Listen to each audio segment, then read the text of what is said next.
What's up, guys? Here with another video.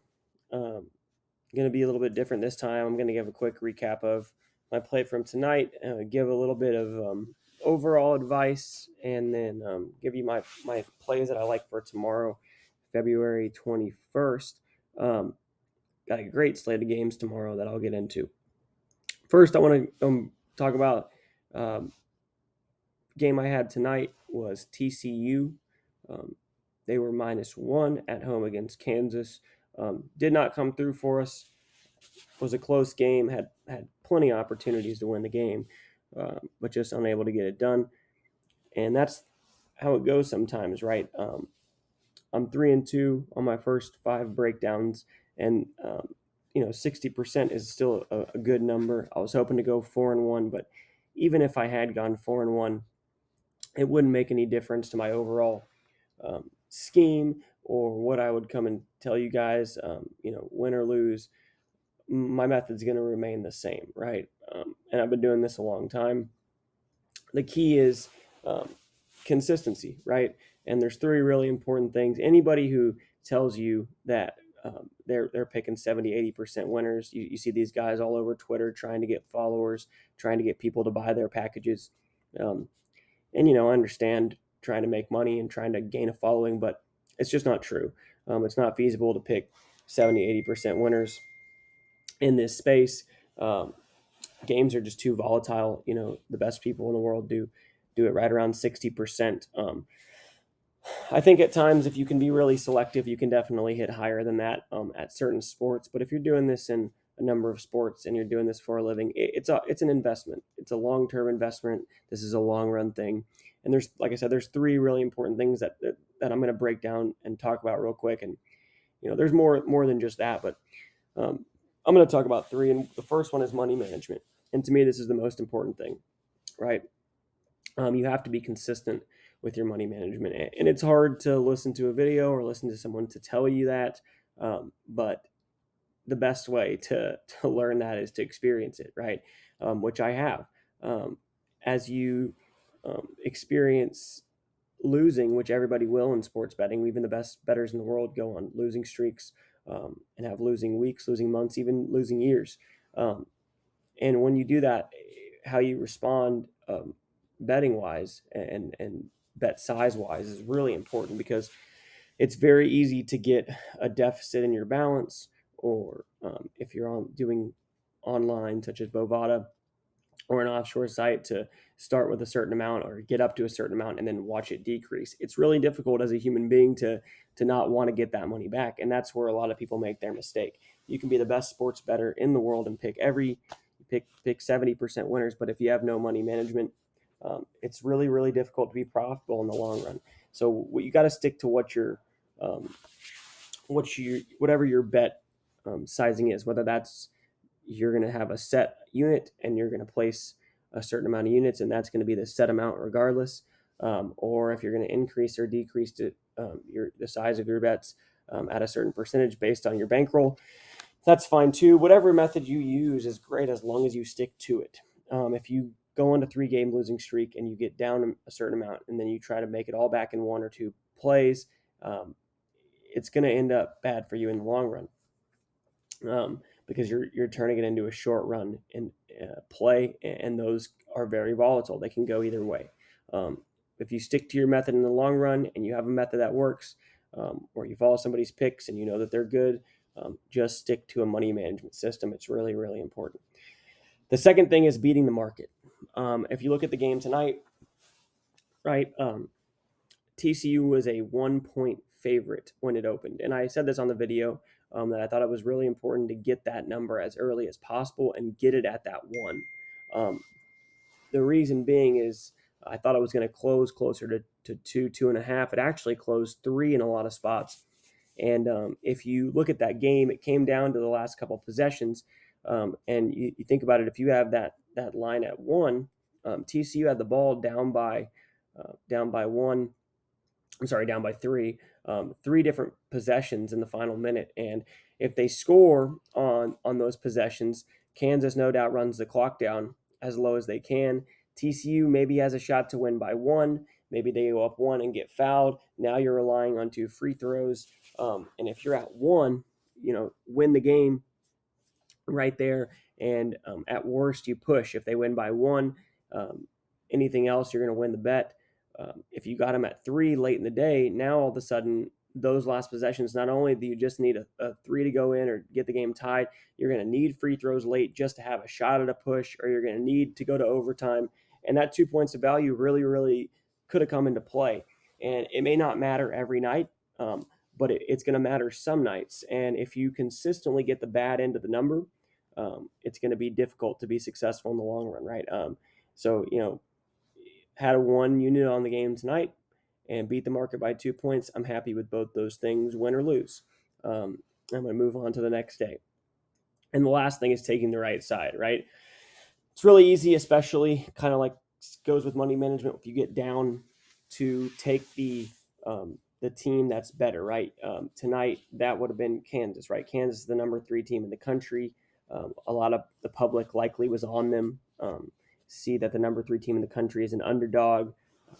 And that's a tough spot for most teams to go on the road in a hostile environment in a big game in college basketball, really in college football as well, sometimes in the NFL. It's difficult to go on the road and win. So taking a home team or taking a team in a good spot, and that doesn't mean you have to take a home team every single time, but taking the right side is important. You're not going to win in the long run betting teams that are higher ranked or have significantly better records as short road favorites or pick'ems. You gotta make sure you have some sort of method to look at and narrow down games. And if you are doing that and you get down and you decide, which you shouldn't, to put a lot of more on one game, it's really easy to take the better team. But in the long run, again, it's going to likely not work out for you. So just wanted to harp on those 3 things as we go forward. I'm going to give out a number of picks for tomorrow, and just want to encourage you guys to stick to those 3 things: money management, beating the market, and taking the right side. If you can do those 3 things, you can be a lot more successful in the long run.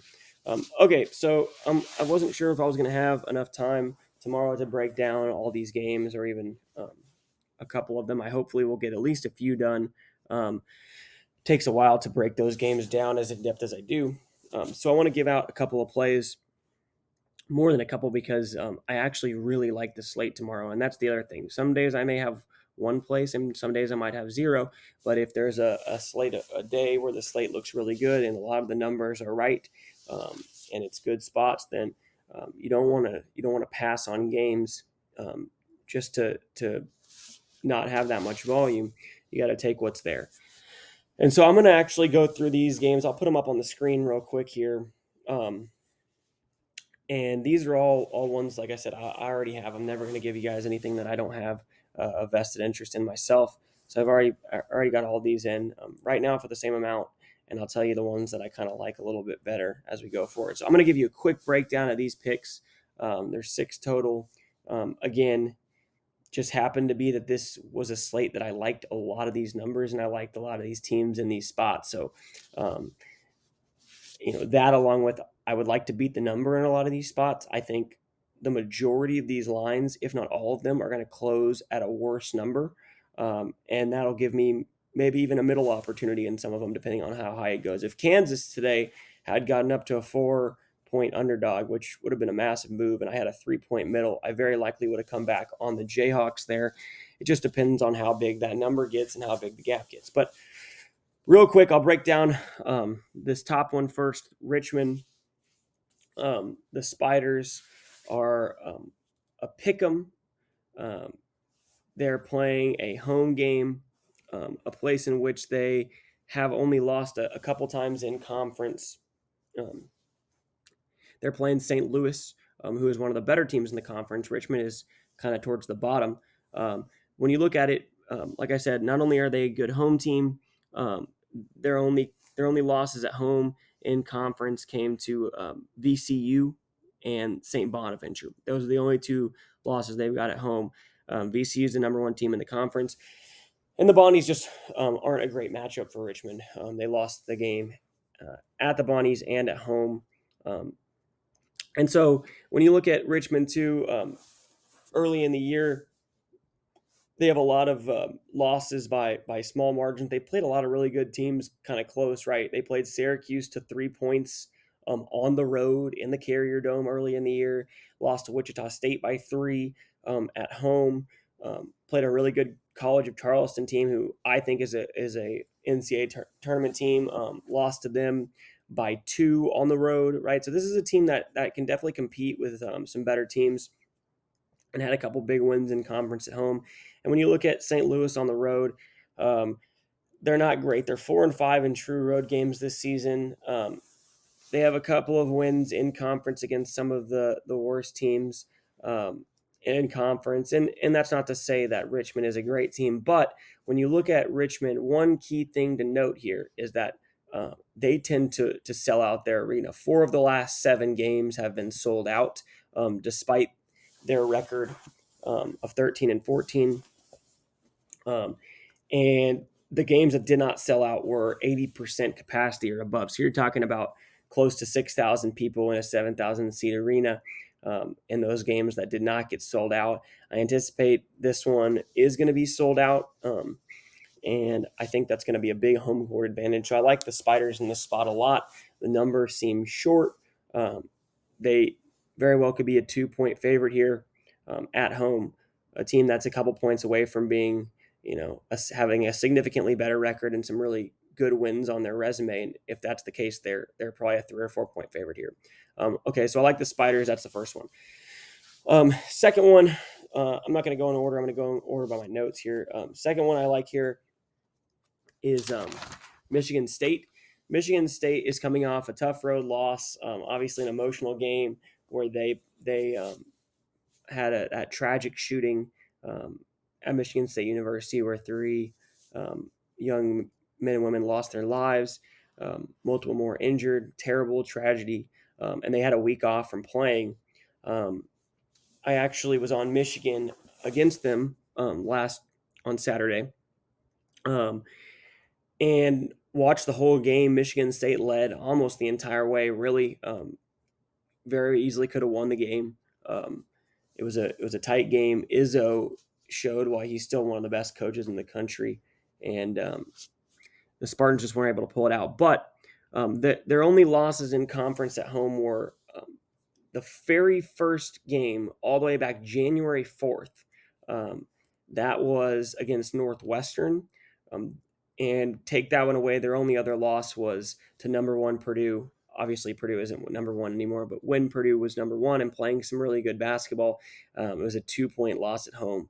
And so those are only 2 losses in conference at home. Look at Indiana. Indiana's 3-5 on the road in conference. And you look at it, they've lost 2 of their last 3 road games in the conference. One was a win. One of those 3 games was a win against Michigan in a game that very easily could have gone Michigan's way. It came down to the final possession. The Wolverines had the ball down by 1 with a chance to win the game, had plenty of chances along the way. Indiana did not play well. They tend to not play well on the road. And then you look at their last road game against Northwestern, and looking at the box score, you would see that Northwestern only beat them by 2. And if you saw the highlight, you probably only saw the game winner that Northwestern hit. But Indiana trailed by 20 plus points in the second half of that game. They had a wild comeback. Some really weird things happened, and that game, very well could have gone out of hand. And it was a very fluky comeback by the Hoosiers. So really, in their last 3 road games, they have not played well. They haven't played well on the road all year. And I like the Spartans at home. I don't like this any more than -3. If you, I think that goes without saying, given my initial spiel here, but I really would not touch the Spartans if it got to 3.5. I like the number 3. I think it's going to be a close game, and I do think Michigan State will pull it out. I do think they'll win by 5 or 6, but that half point of value could be key with free throws late. So I like the Spartans -3. Next one I like is the Texas A&M Aggies -1. I was actually against them against Missouri this weekend. It was my only loss on Saturday. and I didn't like the Aggies on the road, but I do like them at home. They're 7-0 in true home games in conference. Um, Tennessee, on the other hand, 4-3 on the road in conference, and they've lost 3 straight. They started off 4-0, kind of played some of the bottom teams, but they have struggled on the road lately, and they have struggled as a team in general lately. They lost at home to a Missouri team that, if you watch that A&M game, did not look very good in their home stadium. I think I actually do want to fade A&M going forward. I think that they are, with their record, you're going to find some value going against them, but I think that the spot to go against them is going to be when they're on the road, because they are a very good home team. Um, the one thing that scares me about this one is how well Texas A&M shot the ball against Missouri on Saturday. 10 teams tend to regress. A&M is not that good of a shooting team, and they shot the ball kind of out of their minds on Saturday. So I preface this by saying I think this will be one of my smaller plays. As of right now, again, they're all the same, but I'm going to likely increase on a couple of these, and A&M won't be one of them. But I do like the Aggies in this spot at home. No doubt, it's a very similar game in terms of the number and how it plays out to the TCU game, right? And in the long run, I'm going to continue to take those numbers. I like the number. I like the value. I like the Aggies at home. Give me the Aggies -1. Next one, you look at Oklahoma. Oklahoma, now the bottom team in the Big 12, likely going to be the sole team. Them and Texas Tech are kind of battling there on the bubble. Looked like OU, after beating Alabama at home a couple weeks ago, about 3 weeks ago now, that seems like it's so far away. The Sooners have really struggled since then, and they seem to be a tournament team at that point, kind of middle of the pack, and they've really not had a good stretch here. But watched them play the Longhorns at home on Saturday. Very well could have won the game outright. Covered the number. I believe covered the number. And the Sooners are a team that I'm sorry, they did cover the number. It went to overtime, and Texas got up 7. It got in jeopardy for a second, but OU did end up actually having a shot to tie the game at the buzzer, now that I think back to that game. But nonetheless, they're playing Texas Tech, who is playing a lot better, no doubt, as of late. The Red Raiders have won their first road game all season in conference. They were 0-6 going into that game. They went into West Virginia, who is also a team that is a bottom of the Big 12. But you look at OU, lost 4 of their last 5, haven't been playing very good basketball, but it's a team that's capable, and I really like Porter Moser, and I think that if anybody can get a team who is struggling to play well, it's him. You saw it with them against Texas. Would have been really easy to go into Austin and lay down to one of the best teams in the country. They didn't do that. They fought back, able to hit a buzzer beater basically to send the game to overtime, got down 7 in overtime, fought back in that. From that deficit, had a shot to tie the game. So I like the Sooners in this spot against a Texas Tech team that just isn't the same team away from Lubbock, Texas. And I like the Sooners in this one. Tech on back-to-back road games. Tough spot. Good spot for Oklahoma, and a game that kind of can be probably their best shot at getting another win. Plus, it would put them at another – they'd move up in the standings one in the Big 12. Looking at the next one, Kansas State +2. This one, again, similar to the Aggies, I just like the number and I like the positioning in the long run. This is a game that I take 100% of the time. Home team, playing against a higher ranked team, a team that is really good at home in Kansas State against a team that is average on the road in Baylor. I also think that Baylor, the spot in this one, is what also got me on it. Baylor, if you watched any of the game on Saturday when they played Kansas, led by, I believe, as many as 16, led by 13 at halftime, and they looked like they were going to run away with it. Kansas came out in the second half, and in about 4 minutes, not only erased the deficit, but took the lead, ended up winning by 17. And it was just a gut-wrenching loss for the Bears. You could see they really thought that they had won the game at halftime, and then Kansas comes back. A lot of times in those games, you get a big deficit, a team makes a run to come back, and then it's kind of a battle towards the end. That didn't happen. Baylor laid down. Kansas absolutely demolished them in the second half. It was one of the most lopsided second halves I've seen in recent memory in college basketball in like a big conference game like that. I've never seen a turnaround like that in a long, long time. Regardless, that's a gut wrenching loss. And now to have to go back on the road to another hostile environment at night against a team that has been tough all year, home and away. I like the Kansas State Wildcats in this spot plus the 2. Um, and I think that they'll be able to pull that outright victory. Um, Last one I like is Virginia Tech, and this is one that I really regretted not taking on Saturday. I wrote it down. It was one of the 5 plays I had down, and it's a game that I usually take. The fact that it was at 5, they played at home. They were 5-point favorites. Um, against Pittsburgh, and I liked the Hokies. The Hokies are a very good team um, at home. They're a better team than their record indicates. I like them. I didn't pull the trigger. They ended up winning and covering. Got a little bit close late, but I like the Hokies in this spot. Playing against Miami as a 1-point favorite. Miami has won 5 in a row. I'm sorry, 6 in a row. Um, None of those are versus a team that is currently ranked. Um, and I do think Virginia Tech is one of the better teams. If you look at the 6 opponents that they played, um, I think Virginia Tech ranks right near the top in those. And this is probably the toughest place to play of the road games that they had. The only other one that they played at was at Clemson. That was a tough one, and it came down to the wire.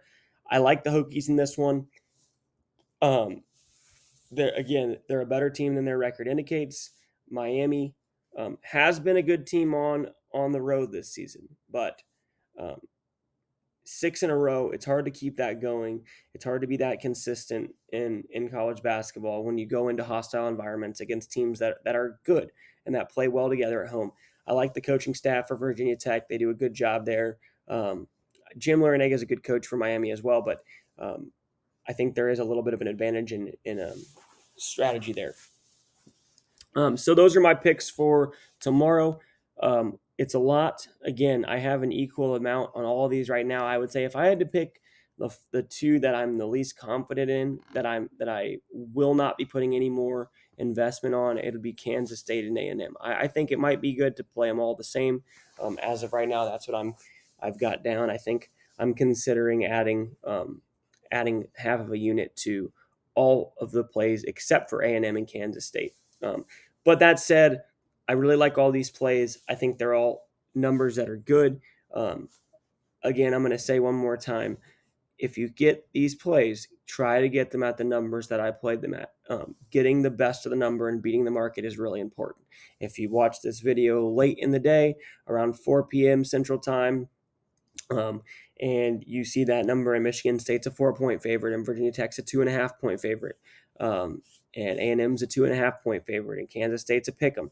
You may want to reconsider taking those, or you may want to wait live and see if you can get a better number. Right? Nonetheless, 6 picks. I'm going to recap again. I got Richmond as a pick 'em, Kansas State plus the 2, Texas A&M minus the 1, Oklahoma Sooners minus the 2, Virginia Tech Hokies minus the 1, and the Michigan State Spartans minus the 3. 6 plays for February 21st.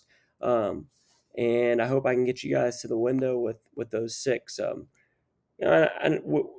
it go 6-0? I don't know, but you know, win, lose, or draw, we're going to stick to the same method. We're going to keep grinding, and hopefully we can have a profitable day tomorrow. So go Spiders, Wildcats, Aggies, Sooners, Hokies, and Spartans, and we'll see you at the window tomorrow.